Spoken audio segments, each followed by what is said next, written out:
विष्णुदूत भी गायब हो गए। अब अजामिल उठ के बैठ गया, अरे राम राम, किम स्वप्न एतत्, ये मैं क्या सपना देख रहा था भाई। कुछ भी हो, भगवान ने बड़ा अच्छा मौका दिया है संभलने का। सब कुछ छोड़ करके गंगा द्वार मुपे आए मुक्त सर्वानुबंधन, गंगा के किनारे हरिद्वार में जाके अजामिल ने खूब नारायण का भजन किया, अंत में मुक्त हो गया।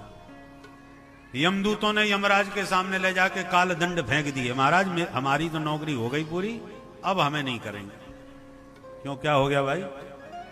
बोले तुम्हारी आज्ञा से उस पापी को पकड़ने गए, उल्टा हमको ही पिटना पड़ा। भाई तुम्हें किसने मारा और क्यों मारा? बोले सरकार इसलिए मारा क्योंकि जिसको पकड़ने गए थे उसने नारायण को पुकारा, सोई 4 लोगों ने आके हमको मारा। जो नारायण का नाम सुना, यमराज ने तुरंत यमदूतों के मुंह पे हाथ धर दिया, सावधान, ये नाम अब लिया सुलिया दोबारा मत लेना। क्यों, क्या हो गया महाराज? बोले ये प्रभु का पावन पवित्र नाम है और यहां नरक में चारों तरफ पापी लोग पड़े भय हैं, कहीं उनके कान में ये नाम चला गया तो मेरा तो कारोबार सब चौपट हो जाएगा, सबकी विदाई तत्काल करनी पड़ेगी। पेट्रोल पंप पे माचिस जलाना खतरे से खाली नहीं है, एक चिनगारी महाविस्फोट कर सकती है, इसलिए यहां पर नाम मत लेना बिल्कुल। अरे तो ऐसा क्या है इस नाम में?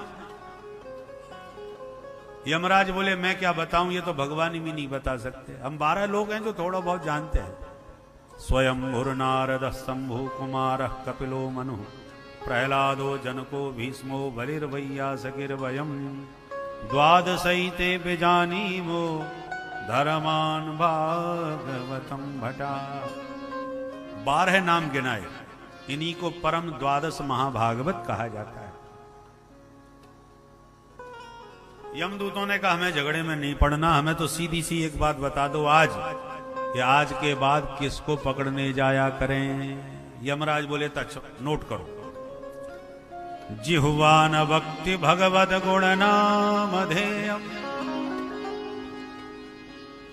चेतश्चन स्मरति तच्चरणारविन्दम्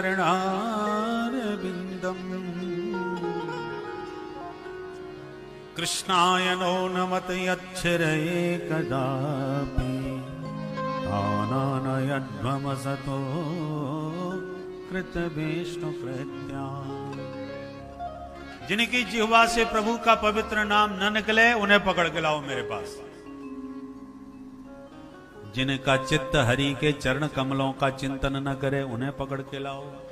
जिनका माथा कन्हैया के चरण कमलों में न झुके उन्हें पकड़ के लाओ, बाकी लोगों से हाथ मत लगाओ।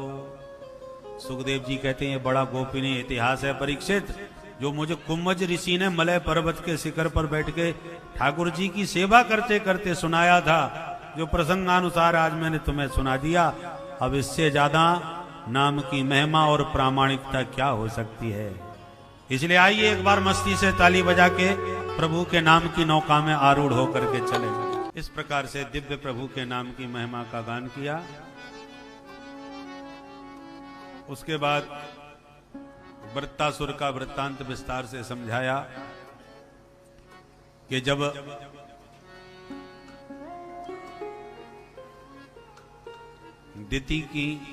दिति के बेटा हैं दैत्य और अदिति के आदित्य। दिति की एक बेटी रचना, जिसका विवाह त्वष्टा मुनि से हुआ, जिसके 2 बेटा सन्निवेश और विश्वरूप हुए। विश्वरूप देवताओं के पुरोहित बने। क्यों बने? तो विस्तार से कारण बताया।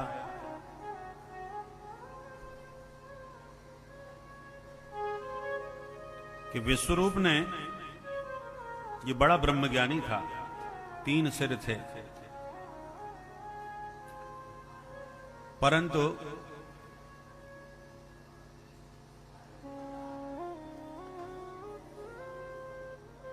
एक बार बहुत विशाल यज्ञ किया।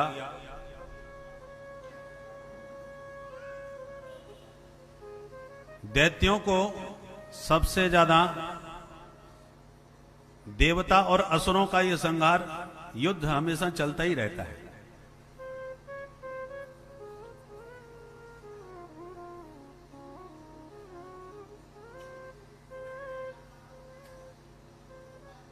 एक बार देवताओं ने विश्वरूप से कहा, महाराज हमारे गुरुजी हमें छोड़ के चले गए, नाराज हो गए, थोड़ी देर के आले आप ही बन जाओ।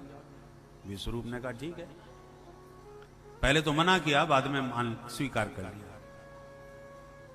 नारायण कवच का उपदेश दिया विश्वरूप ने इंद्र को, छठम स्कंद के 8वें अध्याय में। जो भी इस नारायण कवच का नित्य पाठ करे, भगवान नारायण कवच की तरह सदा उसकी रक्षा करते हैं। हमारे पारासर अध्यात्म पीठ में इस समय इतने नारायण कवच हो चुके हैं कि हमको भी नहीं मालूम। किसी को भी कोरोना हो जाए, वो हमको जब फोन आता है कि महाराज क्या करें, तो हम कहते हैं नारायण कवच करा लो।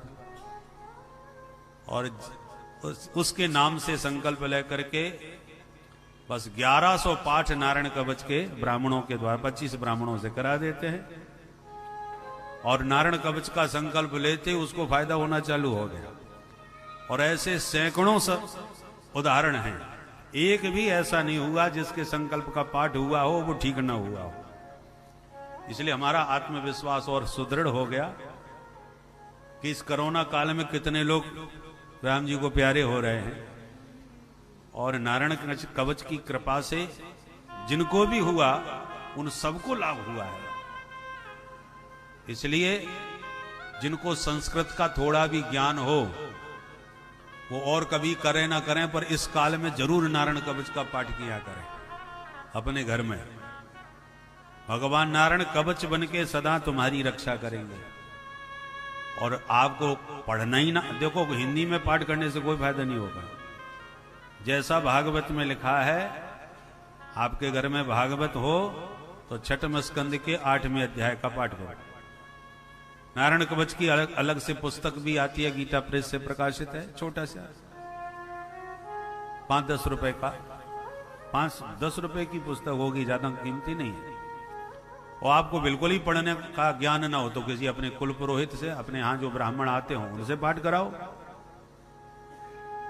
पर नारायण कवच का पाठ सबको करना चाहिए।